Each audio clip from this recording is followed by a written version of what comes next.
Então, gente, os árbitros, né? E os árbitros que ficam dentro da partida do voleibol, a gente vai conhecer um pouquinho agora sobre eles, tá? Na maioria dos jogos, a arbitragem conta com o primeiro árbitro. Segundo árbitro, aponta dois juízes de linha, sendo que nas competições organizadas pela FIVB, que é a federação responsável, na verdade, né, por organizar as partidas de voleibol, tá? São obrigatórios 4 juízes de linha, sendo que normalmente apenas 2 juízes nos outros jogos, né? Que a gente costuma só ver 2 juízes, só que algumas competições são 4, tá? Então, quais são esses árbitros? Primeiro árbitro, segundo árbitro, o apontador e o juiz de linha, né? Que são os principais na verdade. Então, o primeiro árbitro, ele tem a palavra final sobre todas as jogadas que se passam, né, na partida. Ele encontra-se numa cadeira situada numa das extremidades da rede, podendo ele estar em pé ou sentado.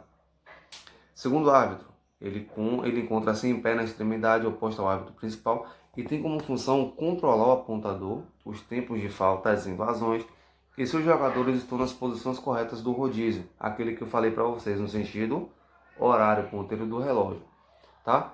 Que fazem quando recuperam o serviço. O apontador. O apontador está atrás do segundo árbitro e é responsável pela contagem dos pontos e na ordem de saques do serviço das equipes. Os juízes de linha, como já dissemos, podem variar entre 2 a 4 juízes no jogo. Eles estão situados na zona livre, fora do campo, entre 1 a 3 metros de linha, né? Ou seja, tendo como função ver se a bola caiu fora ou dentro. Então ele fica com a bandeirinha. Eu vou colocar as imagens aí para vocês verem, tá? Continuando então um pouco das especificações, né? Também do jogo, sobre os sets, tá? Sobre as rodadas da partida, tá certo? Então o que seria isso, né? O jogo ele tem diversas fases e composto por muitos aspectos e por isso mesmo vamos dividir por vários tópicos para que seja mais fácil de entender. Os jogos são jogados a melhor de 5, sendo que acabam quando uma equipe ganha 3 sets. Os sets são ganhos, né, quando uma das equipes chega aos 25 pontos, sendo o tie-break a exceção. Se no final do set estiver, por exemplo, 24 a 24, o jogo só acaba quando uma das equipes abre uma vantagem de 2 pontos. Então fica 24 a 26, ou 26 a 24, melhor, né? Melhor falando. No caso do jogo estiver empatado, com cada uma das equipes tiver vencido 2 sets, o jogo vai a desempate no último set, chamado de tie-break, sendo que este set acaba aos 15 pontos, em vez dos normais 25, né? Mas é preciso na mesma haver uma diferença de 2 pontos entre as equipes. Falta de comparência. Se esse for o caso, a equipe que não apareceu perde e a equipe presente ganha com um resultado de 3 a 0 em sets, 25 a 0 em todos os sets. Então, só se uma das equipes não estiver presente. Então, a outra equipe que compareceu já vai ganhar os 25 pontos, tá? Nos 3 sets. Como na grande maioria dos esportes, no início do jogo e no início do tie-break, o árbitro faz um sorteio para ver de qual lado começa uma equipe e quem começa a servir. A bola está fora quando cai no chão fora da quadra ou quando toca no teto ou em um objeto exterior ao campo do voleibol.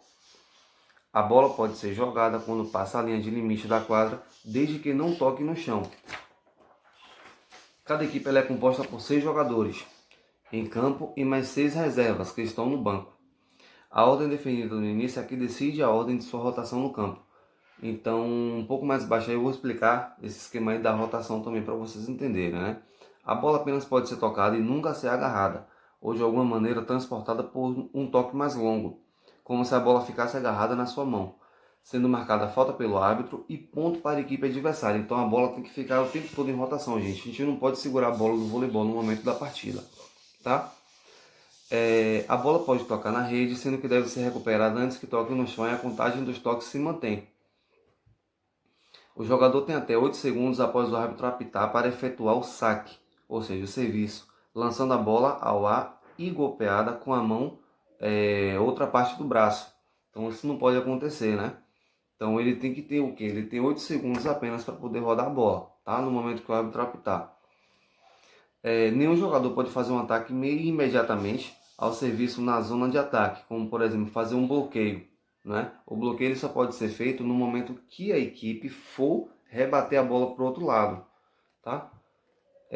No bloqueio, o jogador que está efetuado não pode tocar na bola quando ela ainda está no campo adversário. e o jogador adversário ainda não ter dado o toque de ataque. Se o jogo for interrompido por algum motivo e ter de se jogar no outro momento, o set atual é cancelado. Então a ordem inicial dos jogadores é mantida e o resultado nos sets anteriores também. Tá certo? E agora, gente, a gente vai falar aí sobre esse rodízio, né, das posições dos jogadores dentro da quadra.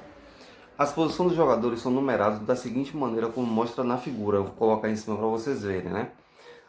Os 3 jogadores que se encontram junto à rede formam uma linha de ataque e ocupam as posições 4, 3 e 2. E os outros 3 jogadores ocupam as posições 5, 6 e 1, que são os jogadores de trás. Tá? Então, depois do saque, os jogadores podem se deslocar e ocupar qualquer posição na sua própria quadra e na zona livre. Uma falta de posicionamento leva à perda de ponto. Quando a equipe ganhar o direito de sacar, seus jogadores efetuam o chamado rodízio, avançando uma posição no sentido horário, que é o sentido do relógio. Tá? Então o jogador na posição 2, ele vai para a posição 1 e ele será o sacador. O jogador da posição 1, ele vai para a posição 6 e assim por diante. Na imagem aí vocês vão ter uma noção melhor como é que funciona, tá? E eu também posso aconselhar vocês a assistir partidas de voleibol para vocês entenderem melhor como é que funciona, tá bom? Então essa primeira parte da aula a gente já finalizou aqui, tá? E na próxima aula a gente vai falar sobre os fundamentos do voleibol, tá bom? Então um grande abraço, gente. Fiquem com Deus. Tchau.